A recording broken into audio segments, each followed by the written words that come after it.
Oi, pessoal, tudo bem com vocês? Sejam bem-vindos de volta ao canal. Gente, o caso de hoje, assim, eu levei muito tempo para conseguir produzir para vocês. Inclusive, eu só consegui terminar esse roteiro e trazer o caso aqui para vocês porque eu uso a NordVPN. Gente, muitos noticiários que falavam sobre esse caso específico estavam com restrição de país. E para ajudar ainda mais, eu tinha achado muita informação no X. Só que bem na época o X ficou fora do ar no Brasil e não dava mais para acessar as informações que eu tinha encontrado. A sorte foi que eu descobri a NordVPN, que além de me proporcionar uma conexão super segura, ela consegue também mudar a localização do IP e aí a gente consegue ter acesso às notícias internacionais que estão com restrição de país. Eu consegui entrar no X rapidinho só para terminar de pegar as informações que eu tinha encontrado por lá. E assim, gente, se não fosse a NordVPN, esse vídeo não estaria no ar, tá? Eu amei demais a eficiência deles. Inclusive, eu descobri que tem muitos documentários sobre crimes reais nas redes de streaming que não estão disponíveis no Brasil. E quando a gente ativa o NordVPN, a gente consegue assistir assim, numa boa. E aproveitando que eu tô falando da NordVPN, eu consegui para vocês uma oferta exclusiva com 4 meses extra. E tem mais. Se você testar por 30 dias e não gostar, eles devolvem todo o seu dinheiro. Eu vou deixar o QR Code aparecendo aqui na tela para vocês aproveitarem essa oferta. E vai ter o link também da promoção aqui na descrição do vídeo e também no comentário fixado. Aproveita, gente, vale muito a pena. Vocês vão conseguir assistir muito mais conteúdo com a NordVPN, além de que vão estar numa conexão muito mais segura, né? Porque ela protege ali até os seus dados de vazamentos. Vira e mexe, eu recebo mensagens de que meus dados foram vazados e estão na Dark Web. Agora eu tenho certeza que isso não vai mais acontecer comigo porque eu estou usando a NordVPN.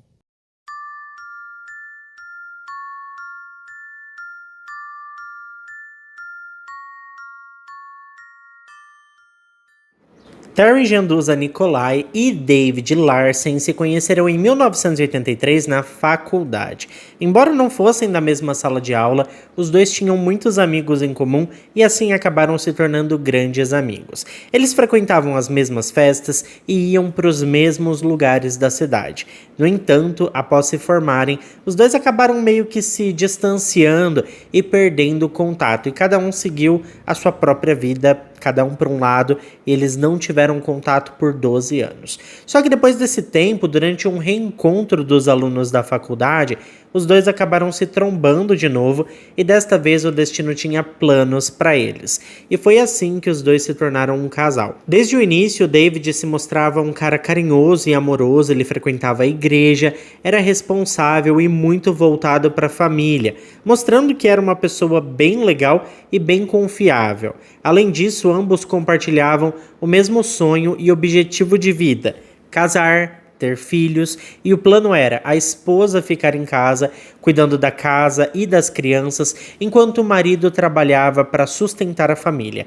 Ele queria ser o provedor, ele acreditava que era isso que Deus queria para sua vida, então assim foi feito. As expectativas do casal estavam bem alinhadas nesse ponto e realmente os dois pareciam ter sido feitos um para o outro. Em 1996, o David pediu a mão da Terry e após um ano de noivado eles finalmente se casaram. Depois da cerimônia de casamento, os recém-casados foram passar a lua de mel no Havaí. Foi nessa viagem que a Terry começou a perceber o comportamento errático do seu marido. No quarto dia da lua de mel, quando estavam se preparando para passear em uma praia, o David pediu que ela tirasse a roupa e fizesse a trilha somente de biquíni, para que ele pudesse ficar atrás, vendo o seu corpo enquanto ela caminhava. A Terry, gente, achou aquilo muito esquisito, muito estranho. Na verdade, ela achou que ele estava brincando. Então a mulher vestiu as suas roupas e começou a trilha.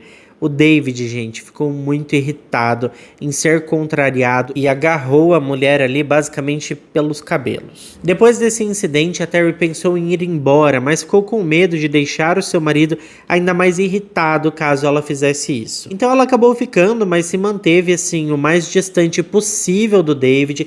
Na verdade, ela tinha ficado extremamente decepcionada com o homem e não acreditava que ele tinha feito o que fez. O David, gente, percebeu que a Terry estava estranha e inacreditavelmente ele não imaginava o porquê. Ele não fazia ideia do porquê que ela estava daquele jeito. Então ele achou, né, que seria interessante perguntar para sua mulher por que ela estava agindo daquela forma. E, gente, ela teve que explicar para ele que estava decepcionada porque ele levantou a mão para ela e disse ainda que aquele comportamento era totalmente inaceitável. O mais inacreditável é que o David ficou assim incrédulo da mulher estar chateada por conta disso. Para ele aquilo era normal, não era nada demais.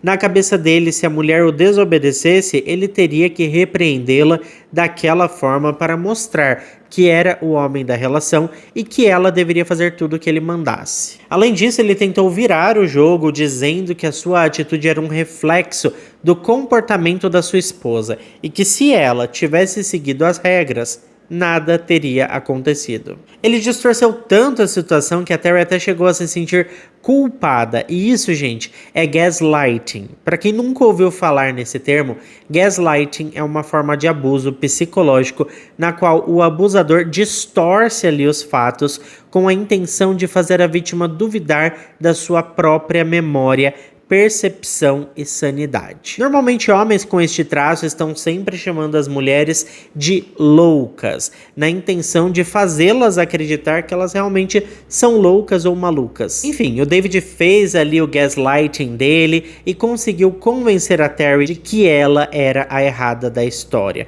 Só que depois disso, gente, foi só ladeira abaixo. Quando eles voltaram da lua de mel e foram morar juntos, a vida da Terry virou um verdadeiro inferno.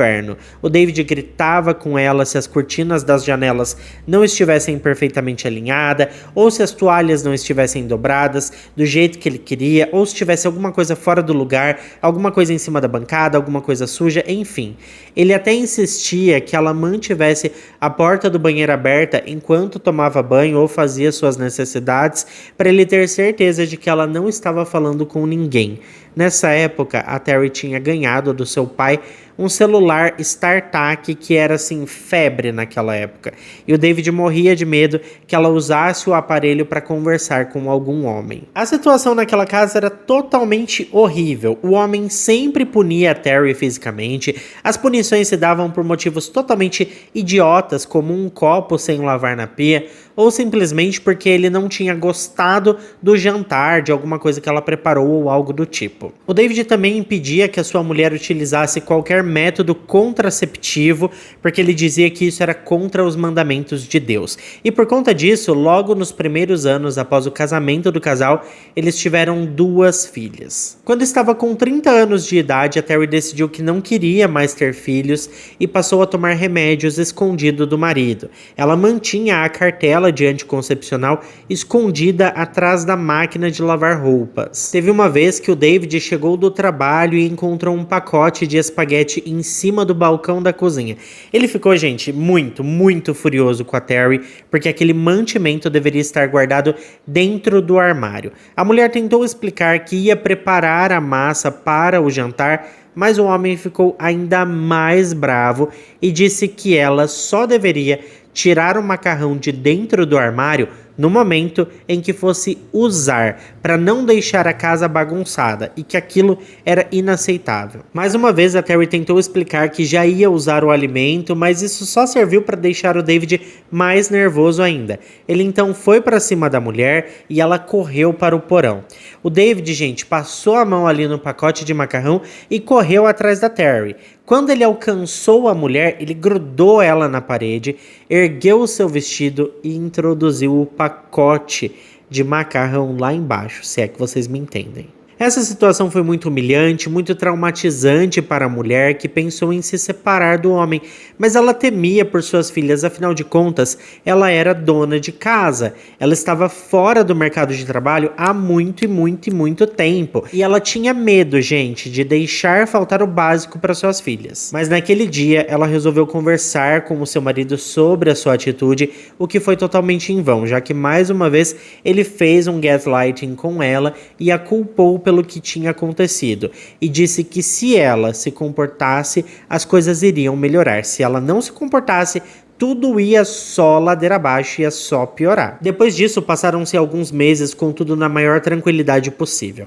A Terry tomava cuidado para não irritar o marido e, como resultado, as coisas ficaram em paz por um bom tempo. Até que mais uma vez aconteceu do David chegar em casa e encontrar mantimentos em cima da bancada. Desta vez tinha uma cebola, um pimentão e 2 tomates que a Terry tinha separado para fazer uma salada. Assim que percebeu que o marido tinha chegado e ficado muito irritado ao ver os alimentos na bancada, coisa que ele já tinha dito mais de uma vez que não era para acontecer, a mulher correu para o porão, mas desta vez deu tempo dela trancar a porta. E a cena, pessoal, foi quase um filme de terror. O David não parava de bater na porta, ele xingava a mulher de nomes horríveis e mandava ela abrir logo aquela porta, porque senão seria muito pior o que ele faria com ela. Nesse momento, gente, a Terry teve um estalo de lucidez e pensou que aquilo não era vida. Ela tinha 30 anos de idade e não deveria ter que viver nos comandos do seu marido. E principalmente fugir e se trancar com medo dele, como se o homem exercesse algum tipo de domínio sobre ela, como se ele fosse o seu pai e ela fosse uma simples criança. Foi então que ela pegou ali um martelo e abriu a porta, já apontando o objeto para o marido. O homem ficou paralisado porque ele não esperava essa atitude da mulher e naquele momento ela disse para ele: olha, faça o que você quiser comigo. Eu posso não vencer essa briga agora, mas saiba que quando você dormir, você não acorda. Naquele instante, gente, o David recuou. Parece que ele ficou com medo da Terry, sabe? No dia seguinte, a Terry ligou para uma amiga e disse que estava pensando em se divorciar. Ela contou um pouco do que estava acontecendo e disse que se ele fazia isso com ela, imagino que ele não poderia fazer com as suas filhas no futuro, então o melhor seria se divorciar e sair daquela casa. Foi então que ela decidiu denunciar o ex-marido para a polícia, pedindo ajuda para sair de casa. A polícia a levou junto com as filhas para um abrigo e ela entrou com um pedido de divórcio. No dia da audiência do divórcio, ela e o David se encontraram cara a cara e ele disse que ela se arrependeria de ter pedido o divórcio e de ter feito o que fez com ele. O homem ainda debochou da mulher, falando que ela teria que viver para sempre num abrigo público, pois não conseguiria se sustentar com as meninas. Só que aí vem o plot twist, porque 3 anos se passaram da audiência do divórcio e a vida da Terry mudou da água pro vinho. Ela conheceu um homem chamado Nick Nicolai e rapidamente os dois começaram a namorar. O homem tinha uma boa condição financeira e, além de ser um ótimo companheiro, também era um ótimo padrasto e adorava crianças. Logo depois de se mudar para a casa do Nick, ela descobriu que estava grávida novamente. Agora o casal estava mais feliz do que nunca e finalmente a Terry estava experimentando um relacionamento saudável, um homem que cuidava dela, que cuidava das filhas dela e que tratava todo mundo muito bem dentro de casa. No entanto, o David ficou sabendo da situação maravilhosa que a sua ex-mulher se encontrava e ele decidiu infernizar a vida dela. Ele então começou a brigar na justiça pela guarda das meninas. No entanto, a Terry, assessorada por um bom advogado, argumentou que não fazia sentido ele ter a guarda total das meninas, considerando todo o histórico do homem, principalmente levando em consideração tudo o que ela tinha passado na mão do ex-marido. O juiz concordou e decidiu que o David teria apenas visitas supervisionadas ou em locais públicos. E foi bem assim que aconteceu, tá, pessoal? As visitas começaram a acontecer em locais públicos e a Terry começou a levar as filhas para ver o pai em lugares públicos como praças, McDonald's, shoppings, restaurantes e lugares semelhantes. Só que no dia 31 de janeiro de 2004 foi diferente. Isso porque o David pediu por favor para que a Terry levasse as meninas na casa dele, porque supostamente ele teria comprado um presente para elas. Ele disse que tudo já tinha ficado no passado, que ele já estava muito melhor, que ele entendia os seus erros e que não tinha problema ela confiar um pouco nele. A Terry compreensivelmente ficou desconfortável em atender o pedido do David, mas acabou permitindo. O Nick, atual companheiro da Terry, acompanhou ela junto com suas filhas na casa do David, e após deixar as meninas lá, o casal foi embora. Mais tarde, o David ligou para a Terry, pedindo que ela fosse buscar as meninas, e disse que precisava conversar com ela. O problema é que naquele horário, o Nick estava trabalhando, então se fosse buscar as meninas naquela hora exata, a Terry teria que ir sozinha. Bom, mesmo assim, com medo, com um frio na barriga, briga, a mulher decidiu atender ao pedido do David e foi até a casa dele buscar as meninas. Quando chegou na casa do ex-marido, ela tocou a campainha e foi atendida pelo David. Ele disse que as meninas estavam brincando de esconde-esconde e que naquele momento estavam escondidas esperando que a sua mãe encontrasse elas. A Terry, claro, resistiu em entrar na brincadeira e pediu que o David chamasse logo as meninas, mas ele disse que elas não iriam sair enquanto a mulher não brincasse com elas de esconde-esconde. Então a Terry teria que entrar na casa e procurar pelas meninas. E ela entrou, gente. E ela decidiu entrar nessa suposta brincadeira que as suas filhas, que na época tinham 6 e 4 anos de idade, estavam brincando. Eu nem preciso dizer para vocês que depois disso, a mulher simplesmente desapareceu, né? 3 horas depois, quando Nick chegou em casa e não encontrou a Terry, ele tentou ligar no seu celular e quando não foi atendido, ele ligou para a polícia. Ele explicou para os policiais todo o histórico da sua mulher com o seu ex-marido e informou que a sua esposa tinha ido buscar as filhas na casa do David e que não havia voltado. O homem então forneceu o endereço do David para a polícia e nesse momento todos ficaram assim muito preocupados.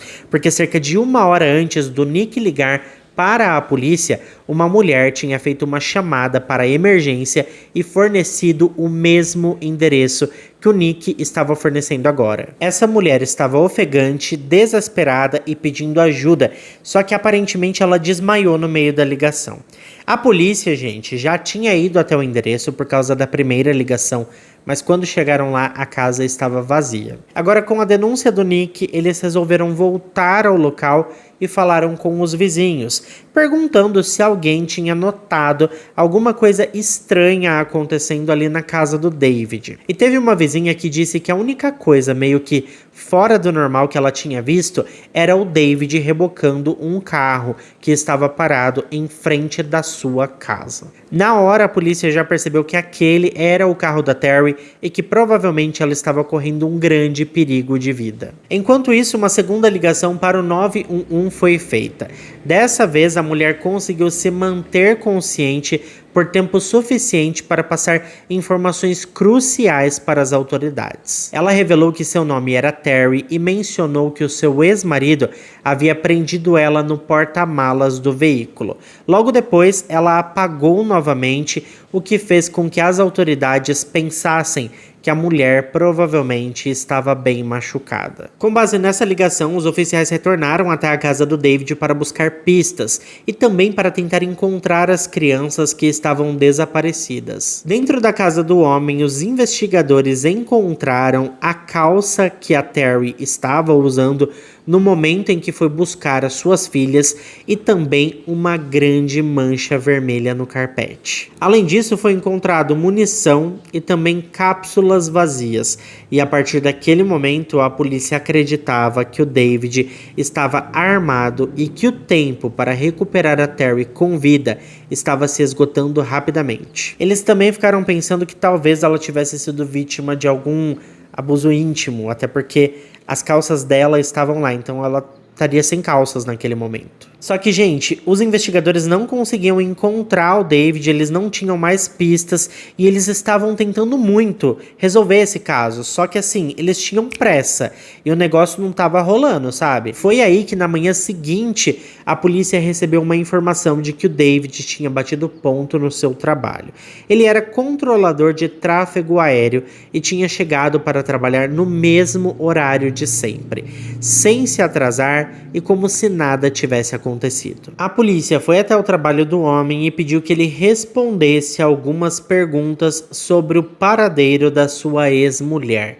Enquanto isso, uma outra equipe revistava o carro do homem que estava no estacionamento do trabalho. O David foi conduzido até a delegacia para prestar o seu depoimento e ele estava muito calmo. Ele explicou que a Terry não foi buscar as meninas no horário combinado no dia anterior e que ele achou melhor ir para casa da sua namorada com as filhas para que no dia seguinte ele pudesse trabalhar com tranquilidade, sabendo que as meninas estavam sendo bem tratadas. O homem completou dizendo que as meninas, inclusive, estavam naquele momento na casa da sua namorada. E realmente, gente, a polícia foi até lá e encontrou as duas meninas, pelo menos isso, graças a Deus. O interrogatório durou cerca de 6 horas e meia e a todo momento ele dizia que não sabia nada sobre o paradeiro da sua ex-esposa. Foi aí que os oficiais resolveram abrir o jogo e falaram sobre terem entrado na casa dele quando ele não estava e terem encontrado várias evidências incriminadoras contra ele. Além de, claro, a chamada para o 911 que a Terry fez enquanto estava no porta-malas do seu veículo. O mais, bizarro é que o David não percebeu que a Terry estava com o seu celular o tempo todo. E isso foi muito bom, porque pelo menos ela conseguiu falar com as autoridades. Quando ele teve essa informação, inclusive, diz que a cara dele foi, de desespero, porque ele não imaginava que ela estava em posse de um telefone celular. O homem então mudou o seu depoimento dizendo que se lembrava da Terry ter ido até a sua casa para buscar as meninas, mas disse que os dois acabaram brigando e ela acertou ele na cabeça com alguma coisa. Por conta disso, o homem desmaiou e quando acordou ela não estava mais lá e ele só viu as manchas vermelhas no carpete. Como a gente sabe, é do perfil do David se fazer de vítima. Ele é uma pessoa narcisista e sempre tenta virar o jogo. Só que com os policiais não deu certo, viu, gente? Até porque eles tinham provas suficientes para detê-lo enquanto investigavam o caso. Que até então, era o desaparecimento da Terry. Existiam sim suspeitas de que a mulher não estivesse mais viva, mas até aquele momento ela era dada como pessoa desaparecida. Quando os policiais deram voz de prisão para o homem e confiscaram os seus pertences, eles abriram a carteira do David e viram um cartão de um depósito. Aparentemente o David tinha meio que um box nesse depósito e é claro que as autoridades imediatamente chegaram à conclusão de que sim, provavelmente a Terry estaria lá. Uma equipe da polícia foi direcionada até o local e quando eles chegaram lá, inacreditavelmente eles encontraram dentro de uma lata de lixo coberta de neve a Terry. Ela estava sem calças e numa situação bem complicada. Aliás, o seu corpo estava quase congelando, mas inacreditavelmente ainda havia vida no corpo da mulher. Eu preciso lembrar vocês que a Terry estava grávida e infelizmente a essa altura ela já tinha perdido o seu bebê, principalmente porque ela estava com bastante machucados. Não vou detalhar muito porque vocês sabem, não posso. Mas enfim, ela apresentava muitos hematomas. Mas assim, só para vocês terem noção, a situação era tão crítica que os paramédicos que atenderam a chamada não puderam retirar a mulher do local em que ela estava. Então ela teve que ser transportada para o hospital dentro da lata de lixo. Inacreditavelmente, a Terry sobreviveu e pôde denunciar o seu ex-marido por ter atentado contra a sua vida. No dia 16 de agosto de 2005, David Larsen foi condenado a 35 anos de prisão por tentativa de homicídio doloso em primeiro grau. Alguns anos depois, a Terry ficou grávida novamente e finalmente ela e o seu marido Nick puderam ter o seu primeiro filho. A história da Terry é uma história de muita superação. E antes de finalizar o caso de hoje, eu preciso deixar uma coisa clara para vocês. Semana passada era pra gente ter uma semana inteira de vídeos, acabou não dando certo porque um dos vídeos teve restrição, foi retirado da plataforma. Gente, isso foge do meu controle, tá? Infelizmente, às vezes acontece do YouTube querer excluir um vídeo. Eu tive uma reunião depois com o meu gerente, tá tudo certo com o canal e por isso essa semana a gente tá conseguindo postar e vamos postar os 7 vídeos para vocês. Então vai ter vídeo de segunda até domingo. Muita gente me mandou mensagem perguntando: nossa, mas por que acontece isso? Eu já vi outros influenciadores falando também dessa questão, mas tem alguns que falam tudo abertamente e não acontece nada. Gente, isso vai dar análise do robô do YouTube. Eu fiquei por um bom tempo podendo falar muita coisa. Eu descrevi muita coisa aqui pra vocês e não tive problema nenhum. Só que aí, de repente, pum, eles pegam assim e começam a derrubar vídeos. Agora tá acontecendo isso comigo. É meio que uma roda gigante. Cada hora eles estão vendo o canal de um criador. Nesse caso, o meu tava sobre vigilância aí por esse tempo e por isso que aconteceu isso, tá? Mas enfim, de qualquer forma, teremos aí os nossos 7 vídeos. Eu espero que vocês gostem da seleção dos casos, eu tentei buscar casos inéditos que quase não foram publicados aqui no YouTube, pelo menos eu não encontrei, e também tentei trazer casos que vocês sempre me indicam e me pedem nos comentários. Mas é isso, muito obrigado a quem ficou até aqui comigo. Se ficou até aqui, não esquece de deixar o seu like, que ajuda muito na divulgação do canal. Eu fico por aqui, um beijo grande para todos vocês e até o próximo vídeo.